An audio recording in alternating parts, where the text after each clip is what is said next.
Pues ahí quedamos, CB113, este podcast de emprendimiento que tenemos con Cecovi y con la colaboración del Departamento Vasco de Turismo, Comercio y Consumo, y que, bueno, nos dan conversaciones bastante interesantes a la hora de emprender, de cosas que quizás deberíais escuchar, vayáis a emprender o no. La vida puede ser muy interesante y puede dar mucho si uno escucha y atiende bien a las cosas que se nos ponen por delante. Y la verdad es que aquí estamos descubriendo gente muy interesante, con buenas historias para contar, para compartir, lecciones de vida. Suena un poco fuerte así explicado, pero a menudo sí. Si uno tiene ganas de aprender, puede aprender muchísimo más de lo que venía realmente a aprender. Está aquí con nosotros Arnaldo Mendoza, que él mismo nos decía que él es de Honduras, pero que realmente lleva más años aquí, contigo y conmigo, que en su Honduras natal. Tenía un negocio de cafés francamente diferente, llamado Emeki, que empezó en Galdakao, que es donde él reside actualmente, y que hoy por hoy está en Bilbao. Arnaldo, muy buenas, bienvenido. Buenas, muchas gracias, encantado de estar con vosotros. Bueno, lo mismo. Nos decías, la primera vez en un podcast, por lo menos, ¿no? Sí, efectivamente, primera vez que hago esto, entonces ya verás, poquito los nervios me... Va a ir bien, estoy seguro. Vale. Arnaldo, el principio de los tiempos. Supongo que si tuvieras que explicar de cero quién soy, Arnaldo Mendoza, ¿qué dirías? Mira, ahora mismo yo soy un obrero del café. Me defino así, como un obrero del café. Mi vida gira en torno al café. De hecho, vengo de familia, mi abuelo era productor de café. Y entonces, tomo café desde los 2 años. Desde los 2 años. Desde los 2. A los 2 años me dijeron que ya no quería la leche. Sí, y no soy tan nervioso, no te creas. No. y entonces tomo café desde siempre. Me ha acompañado. He crecido. Mis primeros años de la infancia fueron en torno al cafetal. Mi abuelo producía café. Mis padres vivían cerca de la familia de mi abuelo. Y entonces estábamos cercanos. Yo para ir a la escuela tenía que atravesar un cafetal con mi hermano mayor. Entonces hemos estado en el entorno del café desde críos. Luego, por cosas de la vida, tuve que salir de Honduras para estudiar, para formarme. Y trabajando conocí a la que soy mi chica en temas de cooperación para el desarrollo en Honduras. Y luego eso hizo que viniera aquí para estudiar también. Hice un máster de cooperación para el desarrollo y en la UPV. Y ya me afinqué aquí desde entonces.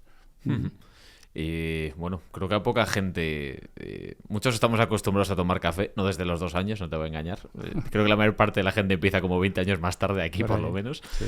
Pero creo que muy poca gente podemos decir por aquí que teníamos un cafetal cerca de casa, por no decir ninguno. No estamos acostumbrados, claro, aquí en este lado del mundo. ¿Cómo marca eso, al fin y al cabo? Supongo que... o sea, para que tú lo recuerdes, debía ser algo francamente... mira, es una cosa que te marca para toda la vida, porque luego aprendes a vivir con la naturaleza. Si es que no sabemos ni cómo huele un cafetal. Para mí, mira, las imágenes más bonitas que yo tengo así grabadas son ver un cafetal cuando está en flor, porque es el verde profundo, un verde uniforme, con un contraste de blanco.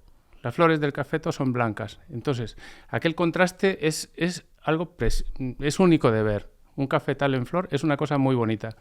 Y luego, cuando va a empezar la cosecha también, ver el cafetal, también ese fondo verde, ahora con rojo.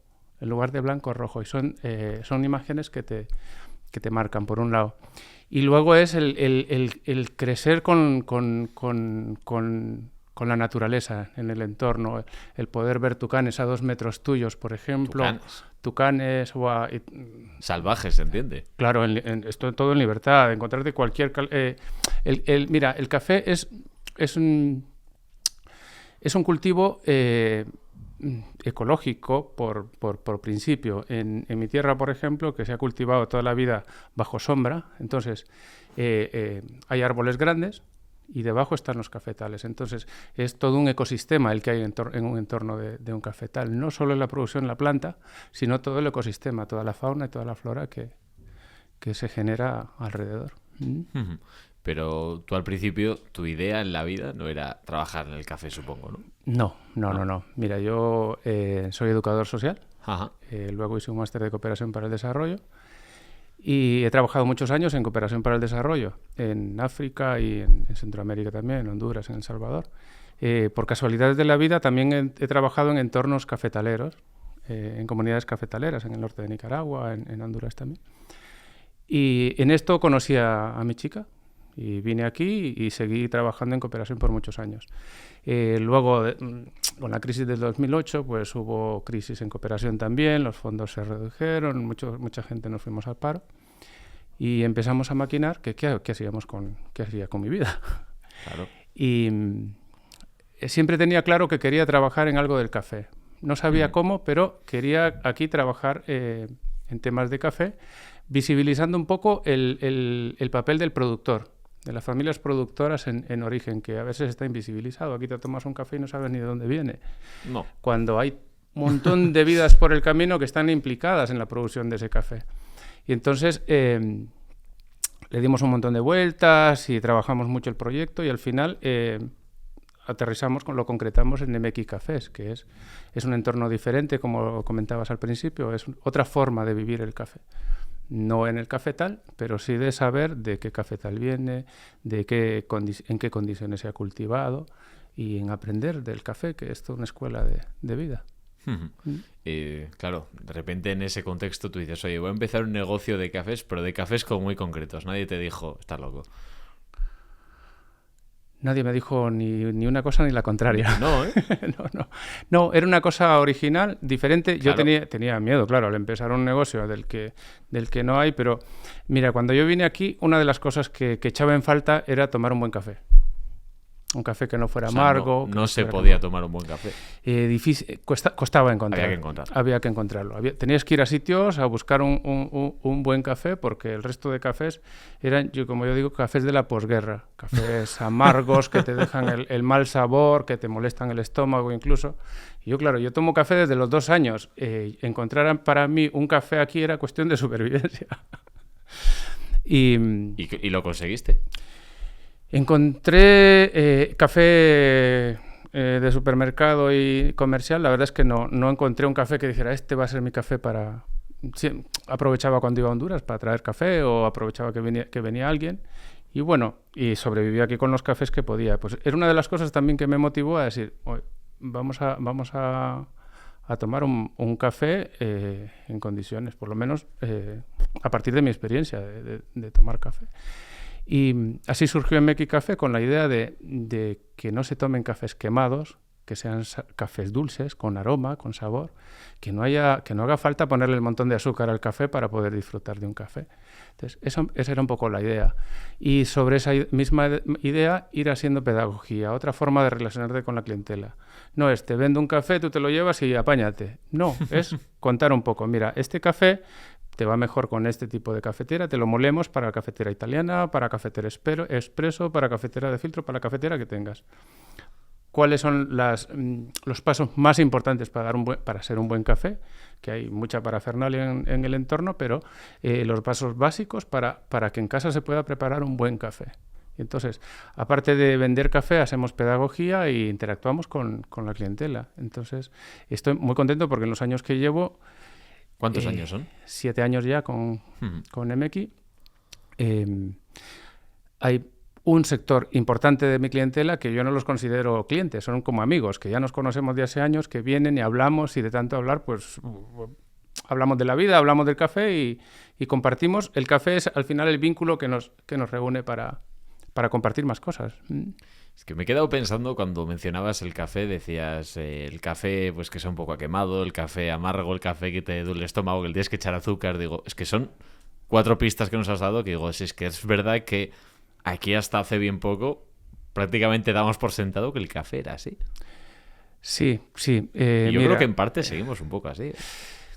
Cada vez menos. Y esto que, mira, Euskadi se ha librado y Bilbao tenía fama de buen café.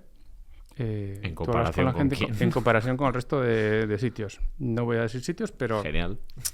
Pero aquí se ha tomado... Y de hecho, a nivel histórico, Bilbao era pionero en café de especialidad. Ahora, en los últimos 2 años ha habido un boom y salen cafeterías de especialidad como setas. Pero Bilbao fue pionero en el Estado español en tueste de café y de buenos cafés. Mira. Aquí hay cafés Manu Canela, por ejemplo, que estaba en el Casco Viejo, Cafés Arauca, Legarreta, gente que tostaba aquí el café y era un café que no había en el resto de sitios, porque lo tostaban, eran buenos cafés y eso, al final hubo un parón en esa evolución que es una pena porque se frenó. Y luego ahí nos adelantaron Cataluña, ¿no? Madrid adelantó un poco y ahora vuelve la cosa. ¿De qué año estamos hablando, más o menos? Mira, estoy hablando de los años 70. Vale. Con la reconversión industrial, tú has oído hablar aquí de las degustaciones. Sí, claro. Las degustaciones eran... Ya quedan pocas. Quedan pocas, pero eran como el signo, el referente de esos cafés.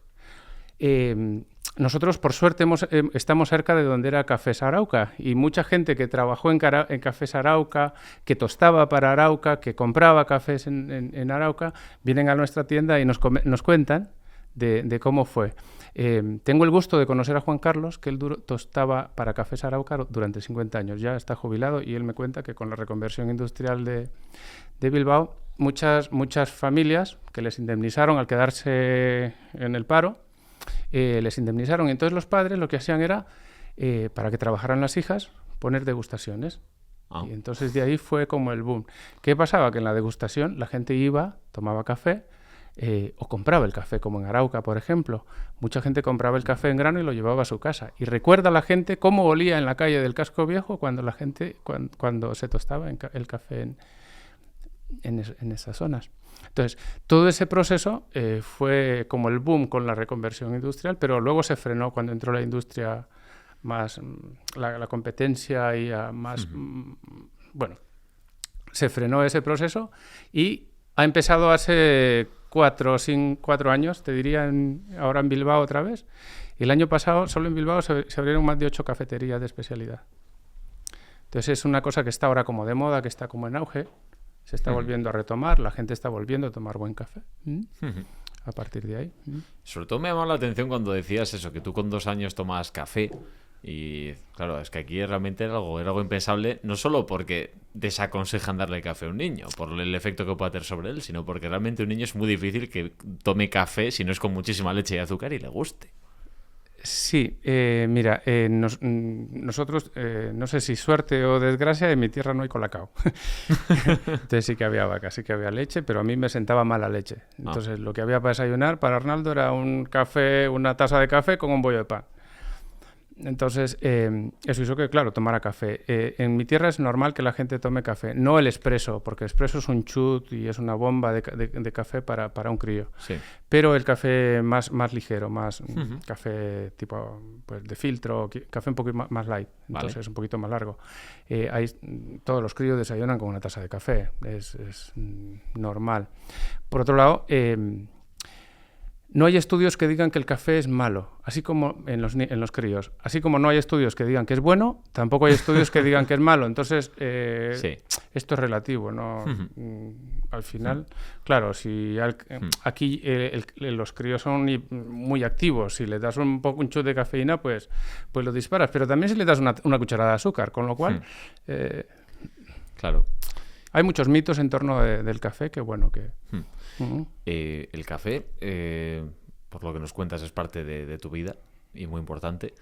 ¿Cuántos años estuviste sin que te ocupara, en el sentido de que pues al principio tú en tu Honduras natal estaba como muy metido dentro de tu familia, tu vida, tu entorno, tu historia, hasta de repente llegas a España, llegas a Euskadi, País Vasco, trabajas en cooperación y de repente ocurre ese clic que dices, bueno, ahora igual es un buen momento para hacer esto? ¿Cuántos años han pasado entre una cosa y la otra?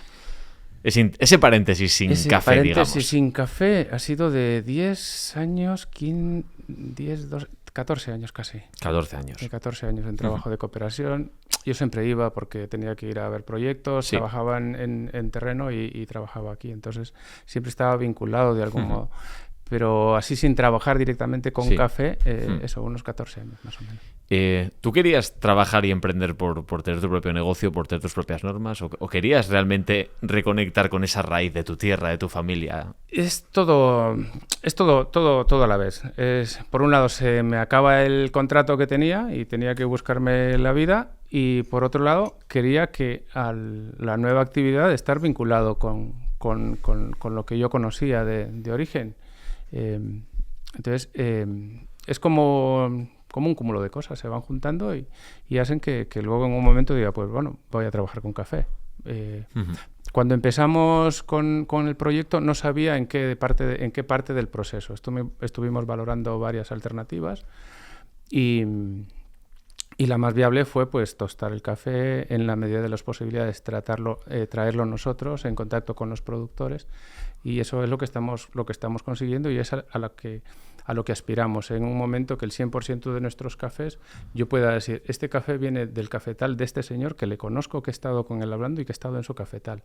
Hasta ahora puedo decirlo de 3 sitios. El café de Honduras, de mi pueblo, que lo produce un amigo mío. El café de Nicaragua, que está en el norte de Nicaragua, que he trabajado en la región y conozco a la familia productoras, y en Costa Rica. Mucha gente supongo que te diría, Arnaldo, que no es solo la dificultad de hacer un negocio tan diferente, sobre todo ahora yo creo que está mejor vista, o está más normalizada la diferencia también en el aspecto, digamos, de negocios y establecimientos, pero el momento en el que tú empezaste a hacer algo tan concreto y además bajo esas condiciones de cadena de suministro, era todo un reto. Ha sido muy complicado. Los inicios cuestan mucho, sobre todo porque no hay un negocio de referencia como este. No hay. En el País Vasco no hay nadie que tueste como nosotros. En el sitio que vende el café tostado, recién tostado, no hay.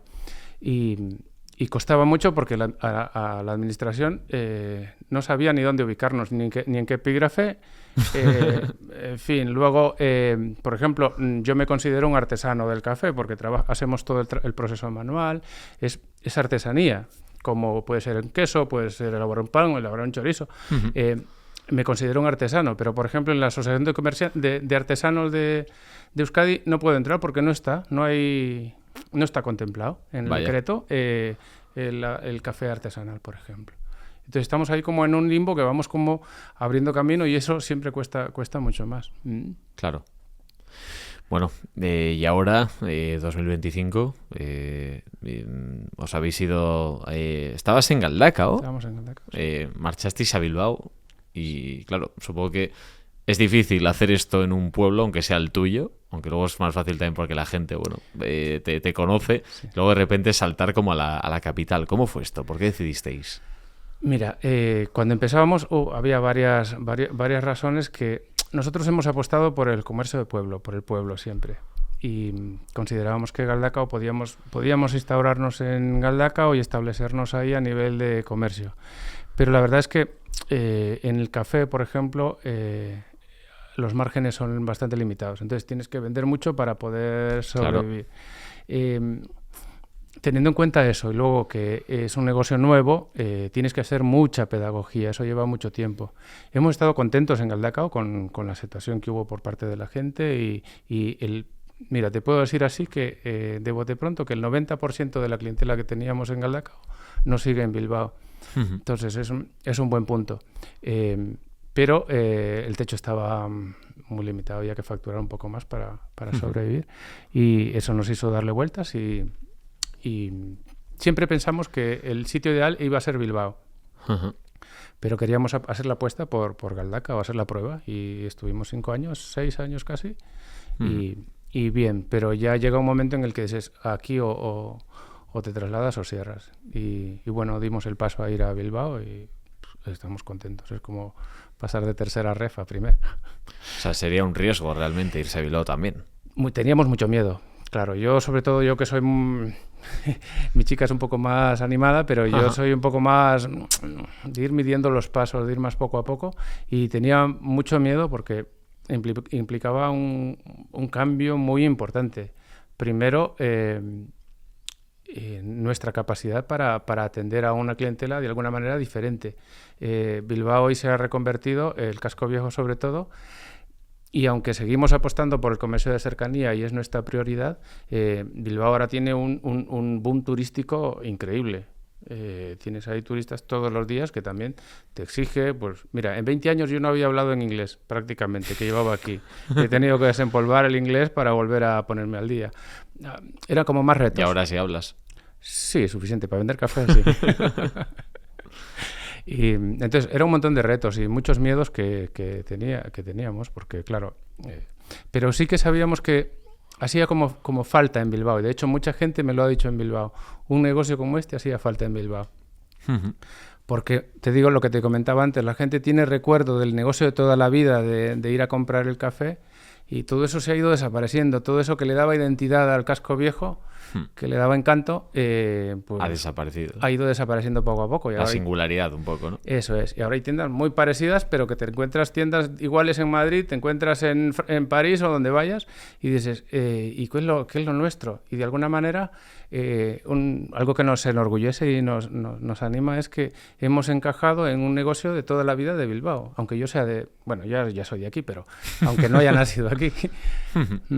¿Cuánto hace que estéis en Bilbao? Nos decías antes, 7 años más o menos, una cosa así, ¿no? 7, 6 años. En Bilbao llevamos desde enero del año pasado. Ah, bueno, o sea, realmente 7, 6 con todo, con lo de Galda, con sí, el proyecto. Bueno, o sea, ya por lo que cuentas, muy, muy hecho la vida bilbaína, ¿no?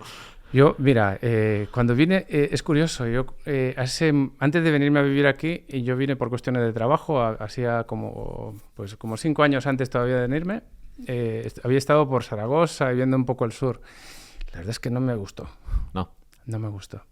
Y digo, yo para vivir aquí, además era verano, digo, pero bueno, conocí a mi chica que era de Bilbao. Y todo final, pasa por algo. Claro. Y la verdad es que cuando vine aquí, una cosa que me ha gustado es que en mi tierra llueve mucho, aunque hace calor, pero llueve mucho y es verde todo el año. Y hay las montañas. Entonces, cuando vine aquí, eso no lo eché tan en falta, porque el paisaje, por un lado. Y luego gente que ya conocía yo, como había trabajado en temas de cooperación, tenía amigos aquí, de ahí. Entonces, cuando vine aquí fue como no llegar de nuevo a un sitio. Ya conocía gente y bueno, eso ayudó mucho a integrarme. La verdad es que estoy encantado. Mucha gente que hemos conocido aquí, que también nació en diferentes países y que lleva más o menos años entre nosotros, solemos hablar mucho de esto, del tema de a la hora de tú empiezas un negocio, lo que sea, que sí dice que en comparación que aquí la verdad es que suele haber bastante ayuda, o al menos bastantes, no sé si facilidades, pero bueno, que hay alguien para intentar que eso funcione aparte de ti mismo. Sí, mira, una de las suertes que hay aquí es que no estás solo cuando emprendes. De hecho, yo he ido a Secovi y estoy encantado. Y con la gente es estupendas. Cualquier duda que tengo, están asesorando, están acompañando, estamos en comunicación. Y la verdad es que no estás solo cuando emprendes. Luego tienes más facilidades de financiamiento, tienes mucho acompañamiento. Entonces, claro que es complicado porque hay más es un mundo más. Si no afinas mucho en el sector donde vas a trabajar, pues tienes mucha competencia. Pero por otro lado también tienes mucha ayuda, mucho apoyo para emprender. Entonces, es una de las suertes el que lo que necesitas es un poco de idea y currar, fundamentalmente. El resto tienes muchos apoyos, tienes muchos soportes para tirar para adelante. Antes que mencionabas el tema de la singularidad de cada ciudad, del comercio de toda la vida, en el caso de Bilbao, ¿cómo se consigue, digamos, en medio de todas esas cosas que pasan, de eso, de cada vez más compras por internet, un mundo más globalizado, las mismas tiendas, los mismos modelos en ciudades diferentes, pero todos iguales? ¿Cómo consigue uno de repente eso, año 2024, abrirse paso con un negocio tradicional muy basado, digamos, en esa cercanía, en el trato personal? Lo que dices, hablando con la gente, es la clave. Cuando alguien entra por la puerta, es sonreírle. El que entra por la puerta, aunque venga solo a ver a veces, entra con un interés, se ha interesado por lo que haces. Entonces, es importante. Y que, pues, a mí me alegra cada vez que entra alguien y intento darle confianza y que se sienta bien cuando llega y hablar. Y ellos mismos te van diciendo, pues es que quiero esto, me gusta tal, me gusta cual. Mira, ahora sabes que hay una crisis del café, que se han disparado los precios, por ejemplo, y hemos tenido que ajustar los precios. Sí. Nosotros, desde que nacimos en NMX, nacimos con una vocación para el consumo doméstico de café de especialidad, que en casa se pueda consumir un buen café. Y entonces siempre hemos ido con los márgenes ahí ajustando los precios para que la gente pueda acceder, que no sea una cosa de un sector privilegiado. Y cada vez que tenemos que subir los precios porque esos precios se disparan, pues nada, le cuentas a la gente y me dice la gente, no, sí, yo voy a seguir viniendo cueste lo que cueste. O sea que eso... porque no es solo, aparte del producto que sea de buena calidad, es que la gente tenga confianza de decir, mira, este café es bueno, me gusta y es lo que yo quiero. A partir de ahí es bueno, pues pagarlo justo por él. Y en ese sentido es lo que dices, es hablar, es comunicarte mucho con la clientela y en los casos donde no, pues hacer pedagogía. Hay gente, cuando yo empezaba en Galdacao, por ejemplo, había gente que me decía, si no pones croissants no voy a entrar. Te lo ponía bien fácil. Croissants o nada. Eso es. Y decía yo, no, si yo de lo que sé es de vender café. A mí me gusta el café y yo sé vender café, sé preparar café. Entonces te voy a vender café. Y me gustan los croissants, pero me no gustan los croissants, pero croissants hay aquí, en cualquier sitio. Muy buenos también. Muy buenos también. Entonces, si quieres mi café, aquí vas encantado. Y si no, pasa que hablamos, que yo estoy encantado de hablar contigo. Y así mucha gente fue entrando y ya te digo, hoy en día estamos contentos. De hecho, estoy buscando un tostador más grande porque el que tenemos ya se nos está quedando un poco pequeño para la demanda que vamos teniendo. De todas formas, se te nota la mano izquierda, se nota que vienes del mundo de la cooperación. Sí. Yo creo que sí. Eso, y sumado a tengo mi propio negocio y tengo que ejercer relaciones públicas, así que... Eso es importante, sí. Sí, lo de la cooperación te da unos valores. La verdad es que yo trabajé 20 años en cooperación para el desarrollo y te da otra visión del mundo. Es decir, aquí la vida no va de tener cosas ni de hacer mucha parafernalia. La vida va de cosas sencillas, de comunicarte bien, de hablar con la gente, de disfrutar de las cosas simples que hay. Y que aquí tenemos recursos, pero en otros sitios menos. Y se vive bien y se vive feliz también dentro de las limitaciones. Mi chica ahora, por ejemplo, está de cooperación en Guinea-Bissau. Oh.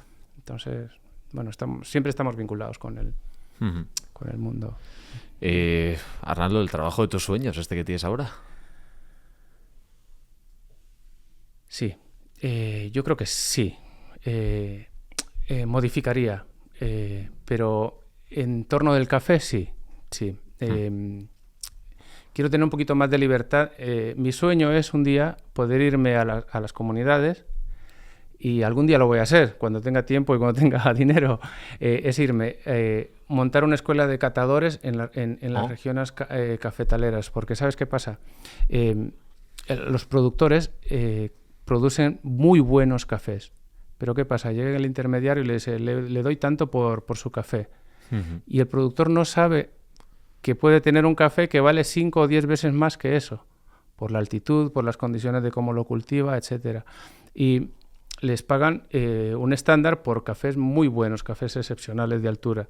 Entonces, mi sueño un día es poder irme con mi tostador portátil a las comunidades y decirle a este productor, mire, usted tiene este perfil de café y su café no puede valer menos de tanto. Ese sería mi trabajo ideal, pero de momento sigo tostando café en Bilbao. Sería como juntar los dos mundos, la cooperación y... Esa es la idea, esa es la idea, que un día pues conectar todo el ciclo, todo el proceso. Sería bonito. Sí, así que ya os contaré cuando lleguemos a eso. Bueno, lo dices muy seguro, me gusta, eso quiere decir que algún día va a llegar y... Lo tenemos ahí es una cosa que voy hablando con productores y tenemos una zona más o menos donde podemos empezar y esperamos en unos cuantos años pues irnos en una zona en tiempo de cosecha y poder comenzar. Es fácil, yo soy catador profesional, entonces no tengo ningún problema. Para un productor, por ejemplo, él tiene que pagar un dineral para que vaya a un catador y le valore el café. Y yo, pues no necesito eso. Es irme y voy a hacer lo que sé hacer y de alguna manera conectar los dos mundos, el mundo del consumo del café con el mundo de la producción. Entonces, ese sería mi trabajo ideal. Pero bueno, llegaremos. Precisamente, Arnaldo, el hecho de que exista esa figura y que pues la gente que produce un buen café pueda obtener mayor beneficio por el café que produce, igual es un poco arriesgado, pero yo te preguntaría, tú que lo has vivido, tú que has estado allí, has crecido allí, sabes lo que es, podría ser una buena herramienta de cooperación precisamente para decir, bueno, para garantizar unos estándares de vida mejores para mucha gente. Por supuesto. Mira, te voy a comentar 2 cosas porque antes cuando hemos empezado te comentaba que lo más bonito es ver un cafetal en flor o un cafetal en producción y lo más triste también es ver un cafetal que la cosecha no se recoge porque sale más caro cogerla que pagarle a alguien por cogerla que lo que vas a obtener de ella. Eso lo he visto también. Sí. Y eso es triste, ir a unas comunidades, ves unos cafetales llenos de café, que el café se está cayendo de los árboles porque los precios que se paga por ellos, los precios que paga la industria, los precios de los compradores, de los intermediarios, no dan para cubrir los costes ni siquiera de la cosecha. Ya no te digo de todo el trabajo de un año de cuidar esa planta. Entonces, eso por un lado es una cuestión muy triste. Desde luego. Muy, muy triste. Pero también he visto comunidades que en 20 años, cuando yo empecé a trabajar en cooperación para el desarrollo, iba a una comunidad que tenía que andar 4 horas para llegar a la montaña, es súper alto, tenía unos cafés espectaculares. Durante el trabajo que estuvimos haciendo ahí en 5 años, unos chavales de la comunidad organizaron una cooperativa de productores de café. Y empezamos con ayudas y eso, con un poco de apoyo, se empezaron a vender, a reunir ellos el café y a exportarlo. Mira, yo fui 12 años después, porque durante un tiempo no pude ir a las comunidades, pero uno de los años que fui, subí a la comunidad. Mira, en esa comunidad donde no se podía llegar más que andando, tenían autobús, tenían paradas de autobuses ya, tenían agua potable, tenían energía eléctrica, en 12 años. Porque el café empezaron a venderlo, ya ellos con una cooperativa vendían mejor el café y me tenía mejores resultados para la comunidad. Y gentes con las que yo trabajaba, que antes eran campesinos, estaban ahora en la cooperativa y me decían cómo había ayudado aquello para el desarrollo. Entonces, al final es lo justo, el trabajo que tenga su retribución en las comunidades. Entonces, esa es un poco la visión de MECI también, de que el desarrollo sea en un intercambio. Tú aquí consumes un buen café, pero también ahí tienen mejores condiciones de vida y ese es el ideal al que aspiramos. Pues Arnaldo Mendoza, lo tenemos que dejar aquí. Gracias por venir a CB113. Muchísima suerte para MECI, para tu proyecto de vida y ojalá para esos planes de futuro que tienes, porque vamos, creo que tu buena suerte puede ser la buena suerte de mucha gente y desde luego que merece aún más si cabe la pena. Gracias, Arnaldo. Gracias a vosotros y un gusto.